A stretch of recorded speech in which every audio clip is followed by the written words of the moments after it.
Welcome to day 3 and the final day of the learning unit. Thus far, we have covered classical conditioning, we have covered operant conditioning, and now we're going to cover a variety of types of learning that are going to fall under the category of other factors that are involved with learning. And one of the things we need to talk about is the influence of motivational learning. I'm sure each and every one of you have experienced this in school, and that the extent to which you find a class easy or difficult may very well be influenced by the amount of motivation you have to do well in that class. There could be a variety of things that motivate you to do well in that class. It could be intrinsic interest. It could be the ability of the teacher to make it interesting. It could be the fact that you just have graduation on your mind. It could be the potential rewards or punishments that you may get from your parents at home. So whatever is motivating you can come down to really two different types of motivation. There's the intrinsic motivation, which is simply your desire to perform for its own sake. So if you are very interested in history or a history buff, you go into your history class and your motivating factor behind your work in there is intrinsic. You are doing it just because you love that class.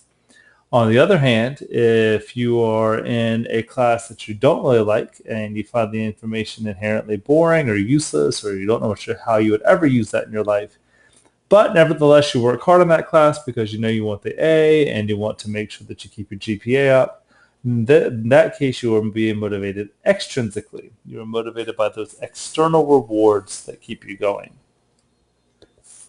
So rewards sometimes work very well, and sometimes they don't work very well. One of the key factors to remember with rewards is that when you reward a child or whatever, anyone really, for behaviors that they already have an intrinsic motivation for, then you run the risk of ultimately extinguishing that intrinsic motivation. There is pretty consistent research to suggest that rewards consistently offered to an individual for something that they already love to do tends to decrease their innate love of what they're doing and have them focus more on those external rewards. So you have to be careful. Parents should be careful in terms of what they reward for. If you have a child who loves school, don't pay for grades. Paying for grades is only going to make them start to get focused on those external factors, those external rewards, which of course is the grade, excuse me, the money that they're receiving for grades.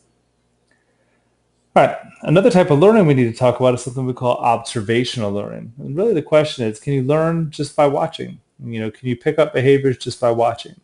And the evidence seems to suggest that you absolutely can. Both humans and animals can learn through what we call observational learning. You're learning by watching others.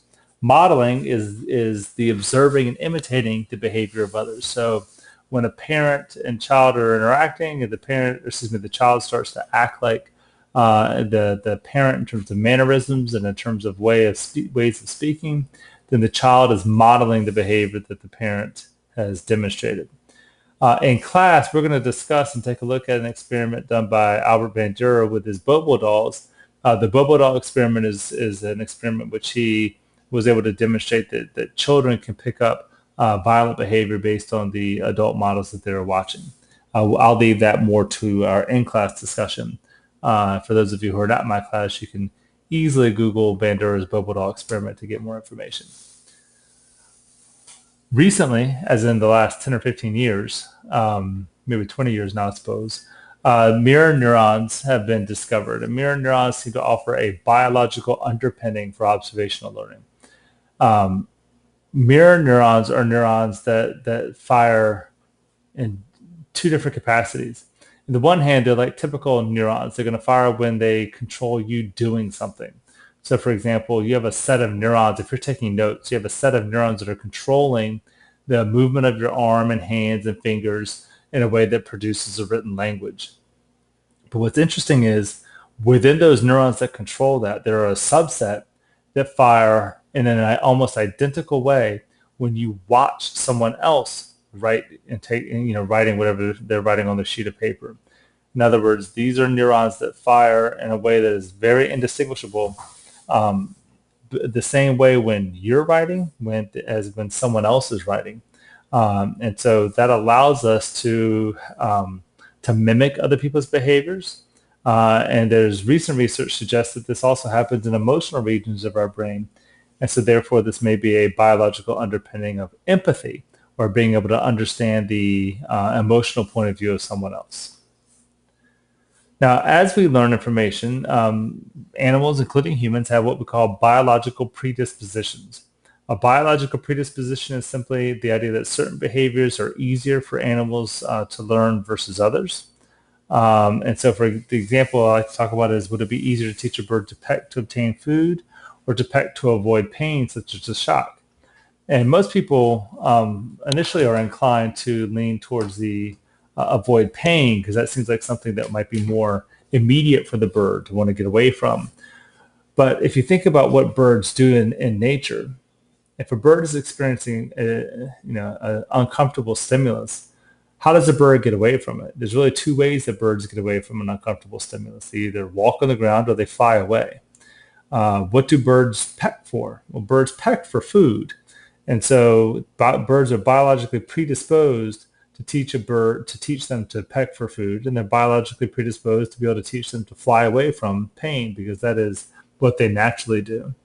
It doesn't mean that you couldn't teach them otherwise. It doesn't mean that you could not teach a bird to peck in order to avoid pain.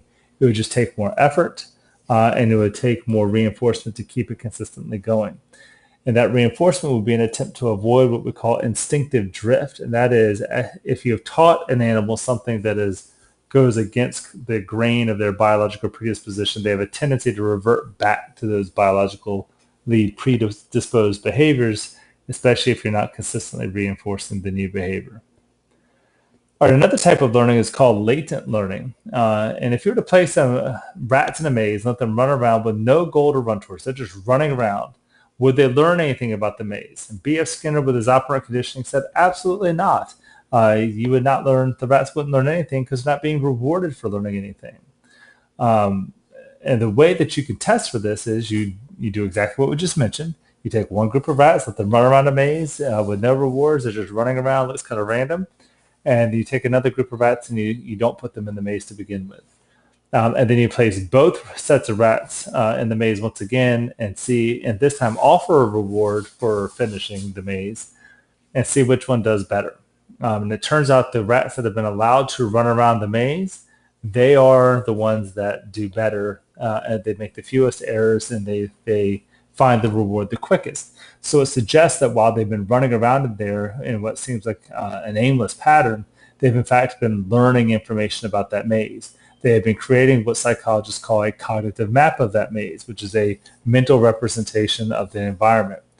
So the experiment we just described supports this idea of latent learning, which is learning that occurs but is not apparent to others until there's an incentive to demonstrate it. So with these rats, learning was occurring while they were running the maze without a reward, but it wasn't apparent until we actually offered a reward to see if they were learning it. Insight learning is a sudden and novel realization of the solution to a problem. This has been supported in research both on humans and in animals. In this case, we see the chimpanzees in the picture. In this picture, basically the bananas were hung from the ceiling. There were boxes inside the cage, and then outside the cage was the stick, but the stick was within reach. And so ultimately, the chimpanzees never really been trained how to stack the boxes and knock the banana off the string at the top. But they had experience with boxes before. They had experiences with sticks before. And observing these chimpanzees, you see them try something, get frustrated, try something, get frustrated. They kind of sit down in frustration. And then all of a sudden, one of them has what seems like an aha moment. And they figure out what they need to try to do. They go get the stick, climb up on the boxes, knock it down, and success. All right, and that wraps up our learning unit. If you have any questions, feel free to email me at ghsteacher@gmail.com.